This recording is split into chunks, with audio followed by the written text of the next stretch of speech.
Dear students, कुछ दिनों पहले मैंने अपने एक वीडियो के माध्यम से आपके साहित्य सागर पुस्तक के पद्य खंड से भिक्षुक कविता की व्याख्या प्रस्तुत की थी। आज इस कविता से मैं आपको कुछ अवतरण दे रही हूँ। इसे अच्छे से पढ़कर आपको उसके नीचे दिए गए प्रश्नों के उत्तर अवतरण के अनुसार लिखना होगा। पहला अवतरण है, चाट रहे जूठी पत्तल वे कभी सड़क पर खड़े हुए और झपट लेने को उनसे कुत्ते भी हैं अड़े हुए। ठहरो, अहो मेरे हृदय में है अमृत, मैं सींच दूंगा, अभिमन्यु जैसे हो सकोगे तुम, तुम्हारे दुख मैं अपने हृदय में खींच लूँगा। ये तो था अवतरण। अब इसके अंतर्गत 4 प्रश्न दिए गए हैं। पहला प्रश्न है, चाट रहे जूठी पत्तल से कवि का क्या आशय है। आशय अर्थात अभिप्राय। जैसा आपने व्याख्या में पढ़ा है कि कवि बहुत विचलित हैं, बहुत ही ज़्यादा दुखी हैं जब वो एक भिखारी की दशा को देखते हैं क्योंकि एक भिखारी विवश है रोज़ भीख मांगने के लिए और अपनी इस हालत के लिए वो बहुत दुखी है और शर्मिंदा है।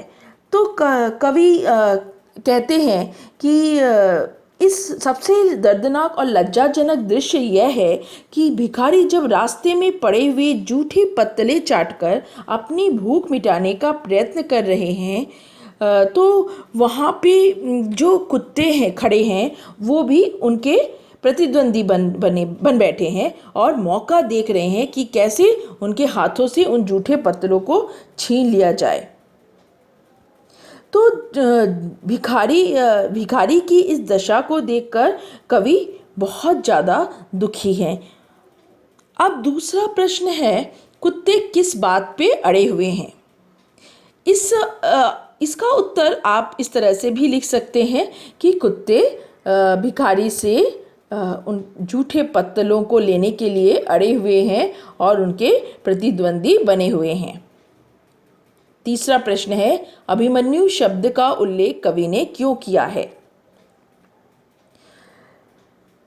कवि ने इस कविता में अभिमन्यु शब्द का उल्लेख किया है क्योंकि कवि चाहते हैं कि भिखारी भी अभिमन्यु की तरह वीर बने और जिस तरह अभिमन्यु ने अपना संघर्ष अकेले लड़ा था उसी तरह से भिखारी भी अपना जीवन का संघर्ष अकेले लड़ सके और समस्याओं का जो चक्रव्यूह है उसे तोड़ सके। तो इस यथार्थवादी कविता में कवि ने भिखारी को अभिमन्यु के रूप में देखने की इच्छा व्यक्त की है। अब नंबर चौथा है, तुम्हारे दुख में अपने हृदय में खींच लूँगा। कवि किसके दुखों को दूर करना चाहता है और क्यों।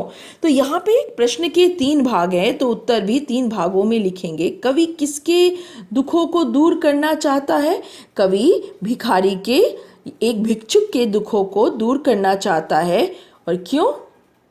क्योंकि कवि भिखारी की समस्याओं को देखकर, उसकी दशा को देखकर बहुत दुखी हैं और निराश हो जाते हैं क्योंकि एक भिक्षुक भूख से व्याकुल रास्ते में पड़े झूठे पत्तलों को चाटता है और उससे भी उसकी और भी दशा खराब दिखाई पड़ती है जब ये कुत्ते उनसे पत्ते छीनने के लिए बैठे रहते हैं। भिखारियों का जीवन कवि को पशुओं जैसा लगने लगता है और वह अपनी करुणा से उनके दुखों को दूर करना चाहते हैं। ये कवि की इच्छा है।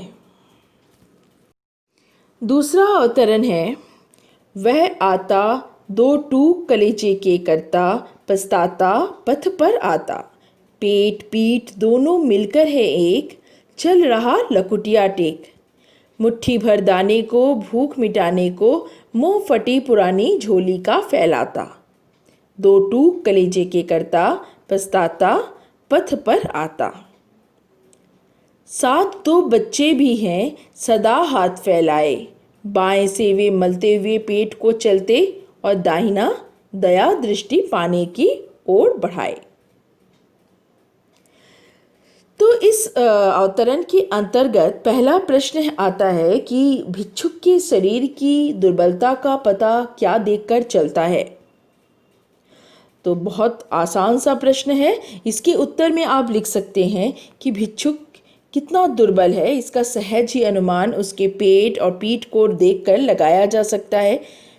भूख एवं दुर्बलता के कारण उसका पेट और पीठ दोनों एक हो गए हैं तथा साथ ही वह दुर्बलता के कारण लाठी के सहारे चल रहा है। दूसरा प्रश्न है, भिक्षुक लोगों से क्या मांग रहा है। यह भी आसान प्रश्न है।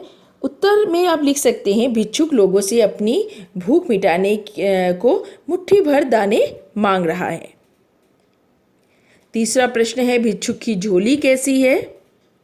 जैसा कि अभी अवतरण में हमने पढ़ा, मुंह फटी पुरानी झोली का फैलाता, अर्थात उसकी झोली की दशा कैसी है समझ में आ रहा है। तो हम लिख सकते हैं कि भिक्षुक जिस झोली को फैलाकर भिक्षा मांग रहा है वह फटी और पुरानी है। अब चौथा प्रश्न है, भिक्षुक के बच्चे अपने बाएं और दाएं हाथों का प्रयोग किस रूप में कर रहे हैं। यहाँ उत्तर में आप लिख सकते हैं कि भिक्षुक के साथ उसके दो बच्चे भी हैं। वे दोनों भी विवश हैं। भिक्षुक की तरह वे भी दुखी होकर रोज भीख मांगते हैं। वे भी हाथ फैला फैलाकर लोगों के सामने दया दृष्टि चाहते हैं। अपने बाएं हाथ से अपने पेट को मलते हैं और दाहिना हाथ लोगों के सामने भिक्षा के लिए पसारते हैं। तो इस तरह से आप इन चारों प्रश्नों के उत्तर अपने शब्दों में तैयार कर सकते हैं, लेकिन कविता के अनुसार।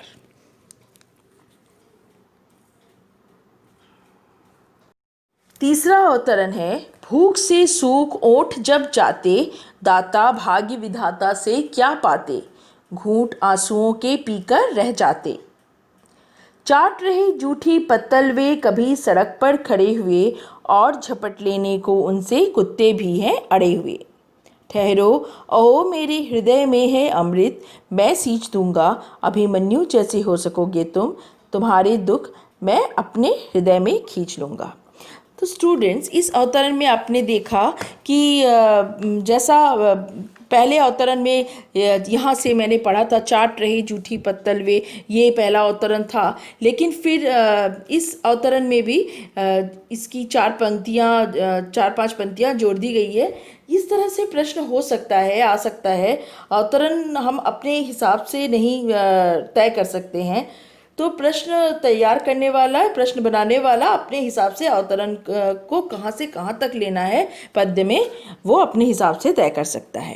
तो पहला प्रश्न इस अवतरण के अंतर्गत है, भिक्षुक कब आंसुओं के घूंट पीकर रह जाते हैं। ये आसान प्रश्न है। इसमें आप लिख सकते हैं कि भूख के मारे व्याकुल, शरीर से दुर्बल भिक्षुक जब भीख में कुछ नहीं पाते हैं तो आंसुओं के घूंट पीकर रह जाते हैं। अब दूसरा प्रश्न है, वे अपनी भूख कैसे मिटाने को विवश हैं।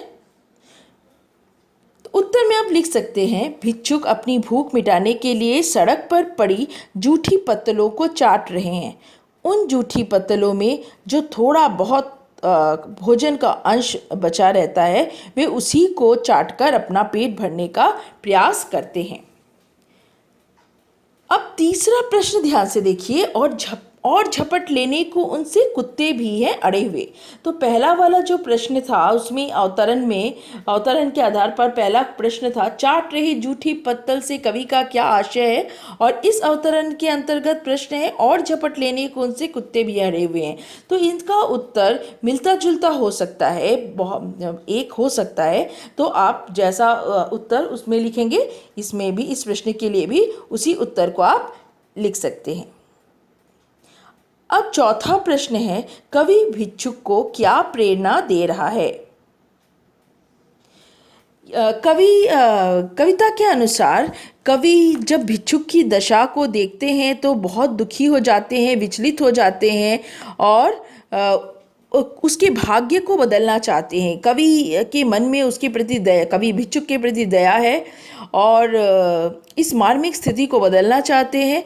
इसीलिए वो चाहते हैं कि भिक्षुक भी अभिमन्यु की तरह वीर बने और अपने जीवन के संघर्ष को लड़ सके, अपने दुखों का अंत कर सके। तो इस तरह कवि भिक्षुक को प्रेरणा देते हैं, उसे निडर होने का, वीर होने का पाठ पढ़ाते हैं।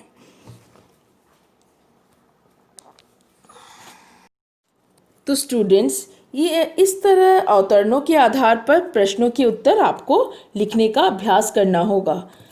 तो जो ये कविता है ये हमारी हम सब का ध्यान आकर्षित करती है कि एक भिक्षुक की दशा को देखते हैं। हम आसपास कई ऐसे लोग हैं जिनको हम देखते हैं जो सही में हमारी दया दृष्टि के लिए बैठे हैं, लेकिन हम उनको उनकी अवहेलना कर देते हैं। तो इस समस्या पर हमारा ध्यान जाए, इसलिए कवि ने ये कविता लिखी है। इस कविता में से ढेरों प्रश्न पत्र में बन सकते हैं। मेरे को कुछ याद आ रहा है, मैं आपको बताती हूँ। पेट पीठ दोनों मिलकर है एक, पंक्ति का आशय स्पष्ट कीजिए। तो कविता में से किसी भी पंक्ति को उठाकर उसका आशय आ सकता है। और जैसे भिक्षुक के बच्चों की विशेषता क्या है, ये लिख सकते, इस तरह के प्रश्न। तो ढेरों प्रश्न आपको इस कविता से मिलेंगे। आपको अच्छे से व्याख्या को याद करना होगा, समझना होगा, तो आप किसी भी प्रश्न का उत्तर बखूबी लिख सकते हैं। मैंने आपको पहले वीडियो में कुछ शब्दार्थ भी दिया था इस कविता के अंतर्गत, उन्हें भी आपको अच्छे से कंठस्थ करना होगा। इस तरह से आप इस कविता को अपने परीक्षा के लिए अच्छे से तैयार कर सकते हैं। Thank you.